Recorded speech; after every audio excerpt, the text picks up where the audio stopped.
مرحبا، كيفكن؟ شو أخباركن؟ إن شاء الله تكونوا جميعا بألف خير وصحة وعافية.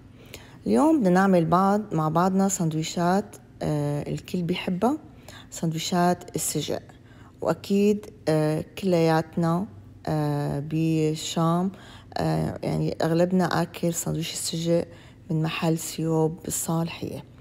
هي الأكلة عقد ما هي كتير طيبة، كمان هي بسيطة وتفاصيل بالبهارات يلي عنا. أهم شيء إنه أنا عندي لحمة، بدي لحمة يكون فيها نسبة الدهن منيحة، مشان الدهن بتساعد اللحمة تكون طرية. وبدنا بهارات حنعدها مع بعض. بالنسبة لبهارات السجق عندي بودرة الثوم، عندي هيل، عندي فلفل أسود، بدي قرفة، بدي بابريكا، بدي كزبرة يابسة، بدي ملح، بدي كمون، وبدي قرنفل. القرنفل حنطحنه طبعا عشان يصير بودرة، وبدنا زيت للقلي، وبدنا توم، هي بتاكل توم منيح، وبدنا معلقة دبس فلفلة إذا أنتم حابينها تكون حدة، وهي أطيب إذا كانت حدة. فهدول المكونات ويلا نطبقها مع بعضنا.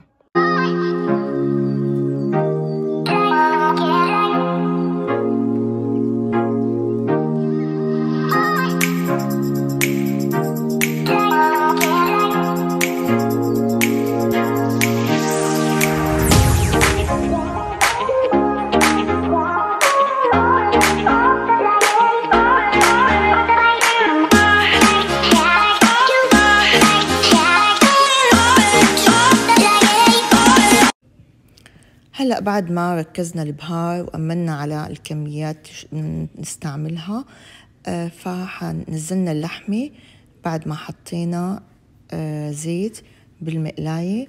فيكن تستخدموا زبدة إذا أنتم حابين. بعدين هلأ حننزل الثوم المهروس، هو السجق بيحب الثوم، فيعني معلش تكرموا فيه يعني. حنقلبه مع اللحمة كم تقليبة، وبعدين حنبلش. هي شوفوا كيف أنا خلطت جميع البهارات، وحزيد البهارات على اللحمة وقلبهم مع بعضهم البعض مشان اللحمة تاخد كل هالبهارات يلي نحنا استخدمناهم. وبعدين بيجي دور الملح، بعد ما تتقلب كم تقليبة منضيف الملح آخر شي عليها.